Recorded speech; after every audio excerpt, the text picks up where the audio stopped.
안녕하세요. 책 읽어주는 재미입니다. 오늘은 가수 양희은 선생님의 에세이 그러라 그래 읽어보도록 하겠습니다. 가수 양희은, 꽃다운 나이 70세, 매일 아침 청취자들과 친근한 대화를 나누는 친구 같은 라디오 DJ이자 데뷔 51년 차를 맞이한 가수이다. 사람들을 웃기는 걸 좋아해 지금도 코미디언의 꿈을 간직하고 있다. 죽기 전에 한 번은 대박 웃기는 게 소원이다. 챙겨주고 싶은 이들을 불러 갓 지은 밥을 맛나게 먹이는 걸 좋아한다. 험한 세상을 살아가는데 밥심이 조금은 보탬이 된다고 믿는다. 노란 메모 패드와 1mm의 검정 볼펜을 짝꿍 삼아 글을 쓴다. 시간은 좀 걸려도 볼펜을 쥐고 써야 생각도 잘 흘러가고 나다운 글이 써진다. 세상 흐름에 안 맞는다지만 어쩌겠나. 이 역시도 그러라 그래. 흔들리는 나이는 지났는데 나이 드는 것의 가장 큰 매력은 웬만한 일에도 흔들리지 않는다는 것이다. 어린 날에는 조그마한 일에도 심장이 철렁 내려앉았다. 어떻게 살아야 옳은지, 잘 사는 건 무엇인지 도무지 모르겠기에 모든 순간마다 흔들렸다. 내 삶을 지켜보며 그때그때 점수를 매겨주는 선생님이 한 분 계셨으면 싶었다. 잘했네, 이건 틀렸다 하며 동그라미나 별표를 그려주는 분이 있다면 나날이 얼마나 쉬워졌을까. 그런데 누가 그렇게 해주던가 사회생활은 이렇게 하는 거라며 가르쳐주는 사람이 아무도 없었다. 내 경우 조직에 속하지 않는 직업이라 더더욱 그랬다. 교복을 벗고 사회인으로 첫 발을 내디드니 세상은 영 딴판이었다. 어떻게든 돈을 벌어야 한다는 비장한 마음으로 무대에 서기 시작했으나 공연장의 지배인이나 웨이터 아저씨를 어떻게 대해야 하는지 알 수 없었다. 그래서 늘 굳은 표정이었다. 무대에 서 있는 나를 향해 누군가가 욕을 하거나 위협을 해도 보호해줄 사람이 아무도 없다는 사실이 너무나 무서웠다. 잔뜩 긴장하여 방어 기제로 똘똘 뭉쳐있는 나를 보고 누군가는 잘난 척 한다며 비아냥거리기도 했다.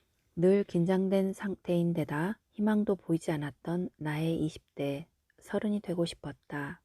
30이면 두 발을 땅에 딱 딛고 버틸 수 있을 것 같았다. 그런데 막상 30이 되어도 달라진 건 없었다. 흔들림은 여전했다. 하지만 10대나 20대와는 다르게 나에 대해 조금은 알 것 같은 기분, 세월만큼 버티고 선 느낌이랄까? 40대가 되니 두렵고 떨리게 했던 것들에 대한 겁이 조금 없어졌다. 더 이상 누가 나를 욕하거나 위협할 때 파르르 떠는 새 가슴이 아니었다. 왜, 뭐 하며 두 눈을 똑바로 뜨고 할 말은 할 수 있게 되었다. 아무 말 안 하고 있으면 더 밟아대는구나. 한 번이라도 큰 소리 쳐야 건드리지 않는구나.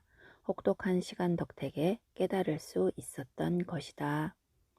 50대가 되니 나와 다른 시선이나 기준에 대해서도 그래, 그럴 수 있어. 그러라 그래 하고 넘길 수 있는 여유가 생겼다. 내 마음에 들지 않는다고 옳다거나 틀리다고 말할 수 없다는 걸 알았다. 누가 별난 짓을 해도 그럴 수 있겠다고 생각했다. 같은 노래에도 관객의 평이 모두 다르듯 정답이랄 게 없었다. 그러니 남 신경 쓰지 않고 내 마음이 흘러가는 대로 살기로 했다. 60세를 넘기니 흔들릴 일이 드물어졌다. 그토록 원했던 안정감인데 이런 감정이 좋으면서도 한편 답답한 것이 사실이다. 설렘과 울렁거림이 없이 침잠되는 느낌이 들어서다. 몸이 움직이는 속도가 마음의 속도를 따라주지 못하니 예전 같으면 후다닥 해치울 일들이 한 뜸씩 느려졌다. 어느덧 70, 나이 먹은 게 좋다. 너희도 나이 들어봐. 젊음과 안 바꾼다 했었는데 무심코 젊은 날의 내 사진을 하염없이 보고 있다. 대체 무얼 하며 이 좋은 날들을 보냈나. 많은 나날이 손가락 사이 모래알처럼 덧없이 빠져나갔구나. 신부님의 이자놀이. 후암동 집에서 산 지 얼마 안 됐을 때였다. 감기 몸살 기운으로 일을 못하고 일찍 집으로 돌아온 어느 날 낯선 신발들이 현관에 놓여 있었다. 웬 손님인가 하고 들어가니 한눈에 봐도 드세 보이는 아줌마들이 엄마를 둘러싸고 얘기 중이었다. 분위기가 심상치 않아서 인사만 하고 나오는데 그중 제일 뚱뚱하고 얼굴이 거무튀튀한 아줌마가 나를 불러 세우는 것이었다. 그러곤 서슬이 퍼렇게 나를 다그쳤다. 엄마에게 얼마 안 되는 빚이 있었는데 그것이 이자에 이자가 붙어서 눈덩이처럼 불어났다는 얘기다. 기가 막혔다. 폭삭 망하고 길거리로 나앉은 지 불과 얼마나 되었다고 또 빚잔치인가? 어느 정도 갚아간다고 생각했고 부지런히 돈을 모아 따뜻하게 겨울을 날 만한 집으로 이사하려던 참이었는데 속수무책으로 앉아있는 엄마와 넋이 나간 나에게 빚쟁이 아줌마들은 이제 어떻게 할 거냐며 마구 몰아세웠다. 이 세상 어디를 가서 돈을 구한단 말인가. 그날 밤 울먹이며 악을 쓰면서 엄마에게 대들었다. 어차피 파산 선고하고 빈 털터리로 일어나야 하는데 왜 내게 숨기고 결국 일을 이렇게 만들었었는지 엄마가 야속하기만 했다. 엄마로서는 딸에게 모든 빚을 떠넘기는 것이 미안했다지만 다시 눈앞이 캄캄해지고 그렇다고 피해갈 수도 없는 일이었다. 선불로 월급을 받아서 밀린 이자를 갚는다 해도 당장 먹고 사는 생활비며 학교 등록금은 어떻게 해야 한단 말인가. 머리가 지끈거리면서도 도무지 방법이 생각나지 않았다. 어쨌거나 해결을 안 할 수도 없었다. 사정을 아는 친구들은 자신의 돼지 저금통을 할복시켜서 몇 년간 모은 동전을 갖다 주기도 했고 자기 생활비를 주거나 남편 몰래 꽁쳐놓았던 쌈짓돈이라며 선뜻 내어주기도 했다. 이자를 갚고 돌아서면 또다시 이자를 갚아야 하는 날짜가 어찌 그리도 빨리 돌아오는지 돈을 메울 방법을 찾느라 머리는 터질 것만 같았고 정신은 허공에 매달려서 늘 딴 생각만 하는 꼴이었다. 방송을 하면서도 이자를 줘야 하는 날짜와 액수를 적어놓고 걱정이 턱까지 차올라 한숨만 들이쉬고 내쉬었다. 일인들 제대로 되었으랴. 당신에게 필요한 것은 따뜻한 위로가 아니라 돈이었다. 돈. 그러다 보니 자연히 웃지도 않고 시무룩한 얼굴로 고개를 떨구고 다녔다. 야, 네 엄마가 죽었냐, 아버지가 죽었냐, 어찌 청승맞은 노래만 부르냐, 좀 신나고 빠른 노래도 불러봐. 오비스케빈의 영업 지배인은 걸핏하면 나를 불러 세우고 야단을 쳤다. 사는 게 괴롭고 걱정이 태산인데 어떻게 신이 나서 빠른 노래를 부를 수 있을까? 실제로 무대에서의 레퍼토리는 나도 모르는 사이에 거의 슬픈 노래들로 채워지고 있었다. 어느 날 오비스 캐빈으로 나를 만나러 온 친구가 우연히 외국인 신부님들과 합석하게 되었다. 워낙 한국어에 능통한 분들이라 이런저런 얘기 끝에 우리 집안 얘기까지 하게 된 모양이었다. 무대를 끝내고 내려오니 나를 기다리던 친구가 이야기를 꺼냈다. 지난번 자신이 신부님들과 얘기한 내용을 들려줬고 나는 쓸데없이 무슨 그런 얘기를 다 했냐며 화부터 냈다. 그 다음 주말 어느 외국인 신부님이 찾아와 나를 좀 도와주고 싶다 하셨다. 한마디로 거절하는 나에게 신부님은 언제든 돈이 필요할 때 어려워 말고 연락해요. 미스 양을 돕는 것이 우리의 기쁨이니까 기다리겠어요 라는 말을 남기고 돌아가셨다. 몇 주가 지났다. 나는 말 그대로 돌아버리기 반보 직전이었다. 더 이상 꾸려나갈 힘도 없었고 그냥 죽고만 싶었다. 숨쉴 기운도 없는 내게 친구는 다시 그 신부님 얘기를 꺼냈다. 일단 도움을 받고 갚으면 되지 않겠냐면서 결국 지푸라기라도 잡는 심정으로 신부님에게 전화를 걸었다. 아직도 나를 도와줄 생각이 변함없으시다면 그 도움을 고맙게 받겠노라고. 약속한 날짜와 시간에 맞춰 신부님을 찾아갔다. 밤무대에서만 뵙다가 대낮에 뵈니까 완전히 다른 분 같았다. 무안하고 수줍어서 어쩔 줄 몰라 하는 내게 신부님은 말씀하셨다. 이건 내 돈이 아닙니다. 여러 신부들이 모은 거예요. 우리는 이 돈을 무기한으로 미스 양에게 빌려주겠습니다. 언제라도 갚을 만할 때 갚으면 되고요. 마음 급하게 걱정하실 것 없습니다. 친한 사이도 아니고 그저 일터에서 만난 단골 손님께 큰 돈을 신세지려니 송구스럽기 짝이 없었다.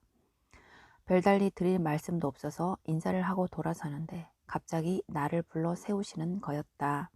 그리고 이렇게 말씀하셨다. 잠깐 미스 양, 우리도 이자를 받아야겠어요. 나는 벼락 맞은 것처럼 놀라서 그 자리에 섰다. 이자를 받고 싶어요. 신부님은 웃고 있었다. 첫째, 미스 양의 웃음입니다. 이젠 웃을 수 있겠지요? 돈 때문에 그렇게 어두운 얼굴이었다면 돈을 갚은 후에는 웃을 수 있는 것 아니에요? 그리고 또 한 가지, 이 다음에 어른이 되어 지금의 미스 양 같은 처지의 젊은이를 만나면 스스럼 없이 도와줄 수 있기를 바랍니다. 이 두 가지가 우리가 받으려는 이자예요. 나는 웃었다. 눈물이 핑 돈 채로.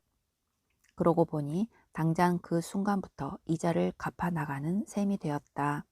나는 서서히 웃게 되었다. 심지어 울어야 될 때도 웃는 사람이 되었다. 돈으로 때우는 일이라면 차라리 쉬운데 세상에는 돈 갖고도 때울 수 없는 일이 많다. 바로 이런 신부님의 이자놀이 같은 웃음 말이다. 도움이 필요한 사람에게 서슴없이 도움을 주는 사람이 되라는 말씀도 비교적 지키며 살아온 것 같다. 내 눈에 띄고 내 손이 닿는 한 그렇게 살아보려 했다. 가끔 막내 동생은 그런 나를 신랄하게 꼬집는다. 언니 주변에 왜 그렇게 친구들이 많은 줄 알아? 호구라서 그래. 그저 불쌍하게만 보이면 언니는 간까지 다 빼준다니까. 맞다. 나는 보상도 없는 일이지만 이곳저곳 참견해서 도와주기를 좋아한다. 신부님의 이자놀이의 두 가지 부탁은 어쩌면 돌비에 새겨진 십계명보다도 내 마음에 더 깊이 새겨진 것 같다. 나는 그날 신부님의 사무실에서 웃고 나오면서 죽는 날까지 이자를 갚겠다고 굳은 결심을 했었으니까. 20년이 지나 미국에 살 때 그 신부님으로부터 전화가 걸려왔다. 우리 집에서 40여 분 거리에 있는 누이 집에서 휴가를 보내는 중이라고 하셨다. 보고 싶으니 혹시 나올 수 있겠느냐고 물으셔서 열일을 제쳐놓고 달려갔다. 이미 70고개를 바라보는 그분은 양쪽 귀에 보청기를 꽂고 계셨지만 여전히 건강하셨다. 40년 가까이 살던 대한민국을 떠나 홍콩을 거쳐 다시 미국으로 오셨고 은퇴 준비를 위해 재교육을 신청했다고 하셨다. 당신의 나라는 미국이 아닌 한국이라고 얘기하시는 노 신부님과의 시간 속에서 20년 전 신부님의 사무실에서 나누었던 대화를 다시 되새겼다. 만난 지 한 달 반 후 신부님의 편지를 받았다.